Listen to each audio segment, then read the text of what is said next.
Muy buenas noches y bienvenidos a esta plática que será una introducción a lo que ustedes podrán oír el próximo lunes en nuestro segundo concierto de la temporada Grandes Efemérides sobre la obra de Astor Piazzolla, Las Cuatro Estaciones Porteñas.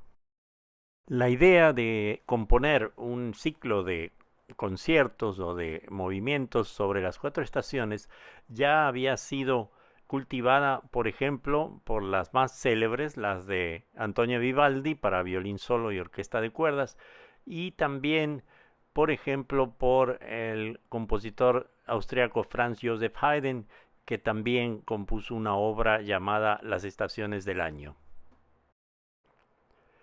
Antes de hacer una descripción de las cuatro estaciones porteñas de Piazzolla, vamos a hablarles un poquito de la historia fascinante de este compositor del Río de la Plata.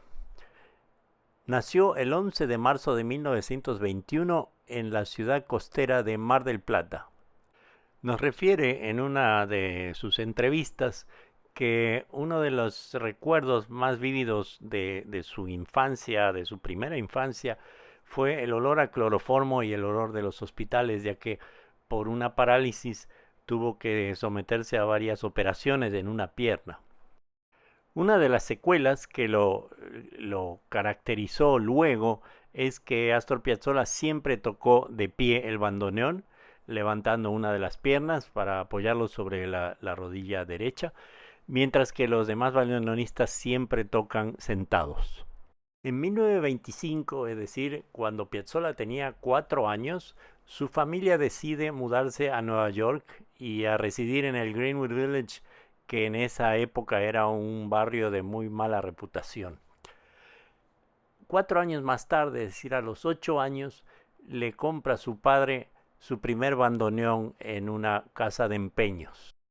Aquí vemos a Astor muy orgulloso con su bandoneón, su primer bandoneón, que obviamente le queda bastante grande para su corta edad.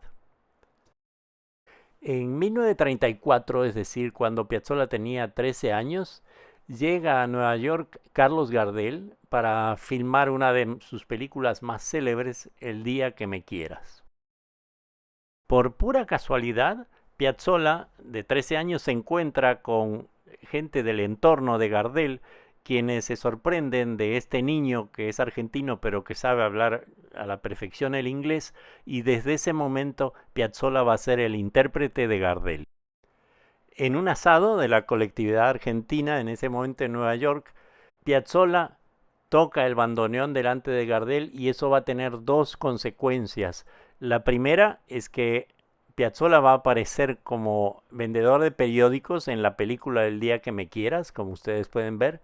Y el segundo es que Gardel invita a Piazzolla a que a esa corta edad lo acompañe como parte de su orquesta a una gira mundial. Los padres se niegan a dejar ir a su hijo tan joven en una gira y esto finalmente salvará su vida, ya que en esa gira se estrella el avión con Gardel y con toda su orquesta en la ciudad de Medellín. En 1936, al año siguiente, la familia Piazzolla regresa a Mar del Plata y un año después Piazzolla decide mudarse definitivamente a Buenos Aires. Allí entra en la orquesta de Aníbal Troilo, que es una de las más importantes de la época. Aquí podemos verlos a ambos en esta foto histórica, Aníbal Troilo a la izquierda y Piazzolla inconfundiblemente de pie. Alentado por Arthur Rubinstein, Piazzolla decide comenzar estudios de composición con Ginastera. Después de una gran actividad dentro de las orquestas de tango en Buenos Aires, Piazzolla ganó una beca de estudios para estudiar con la famosísima maestra Nadia Boulanger, quien le aconsejó de dejar de buscar un desarrollo como compositor en música clásica para encontrar su propio lenguaje dentro del tango. Es así como al año siguiente en Buenos Aires funda un octeto, el Octeto de Buenos Aires, que va a ser diferente de lo que eran en aquella época las que llamábamos orquestas típicas de tango. Va a incluir el modernismo, elementos de jazz y elementos de grandes influencias que había tenido Piazzolla de los compositores contemporáneos del siglo XX. En 1959 sucede en Nueva York una historia muy interesante porque Piazzolla tenía una admiración enorme por el compositor Igor Stravinsky, el compositor de la consagración de la primavera. Y entonces uno de sus amigos le comentó que iba a estar Stravinsky en una reunión en el Hotel Waldorf Astoria, donde asistiría la escritora Victoria Ocampo y Arthur Miller, entre otras personalidades. Piazzolla no creyó que era cierto que iba a poder encontrarse con Stravinsky, pensó que era una broma de su amigo, y finalmente cuando él llega al Waldorf Astoria y lo ve de lejos a Stravinsky, le agarra tal nerviosismo que cuando el amigo se lo presentó, estuvo varios minutos sin poder articular palabra hasta que le dijo, o solamente lo que le pudo decir es: maestro, yo soy su alumno a la distancia, y salió corriendo de lo nervioso y de lo tímido que en realidad era Piazzolla. En 1960 funda su quinteto, uno de los grupos más importantes y más interesantes, y en el 67, en un concurso de canción, presenta su Balada para un loco, con texto de Horacio Ferrer y cantado por Amelita Baltar. Aquí los vemos a los tres. Esta canción, por una controversia que hubo en el jurado, que se consideró demasiado aristocrática, recibe el segundo premio, cuando obviamente era la obra más inteligente y más interesante del concurso. En 1973 Piazzolla viaja a Italia, donde se queda varios años, y conoce a Gerry Mulligan, que había sido el más célebre ejecutante del saxofón barítono, obviamente dentro del género del jazz. En 1978 fundó el quinteto más icónico, que lo llevará durante 11 años prácticamente de giras mundiales. Finalmente, en 1992 falleció nuestro protagonista de esta efeméride.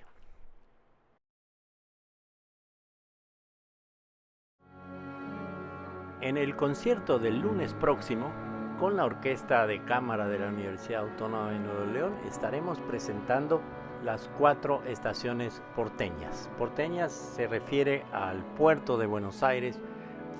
Piazzolla siempre consideró que su música no era tango, sino que la llamó música contemporánea de Buenos Aires y del puerto de Buenos Aires concretamente.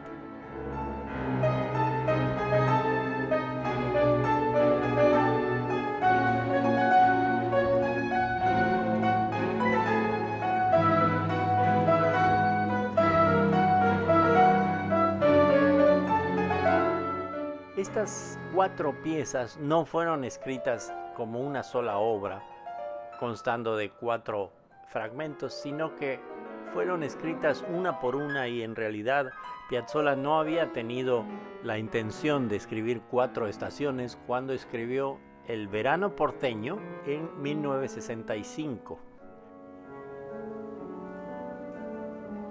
Más adelante, 4 años después, escribió El otoño porteño,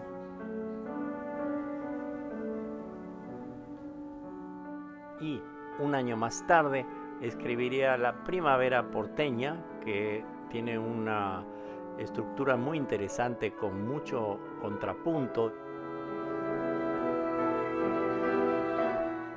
Finalmente, la última estación que compuso fue El invierno porteño. Estaremos presentando las estaciones en el orden en el que él las escribió. Los esperamos en este segundo concierto el próximo lunes.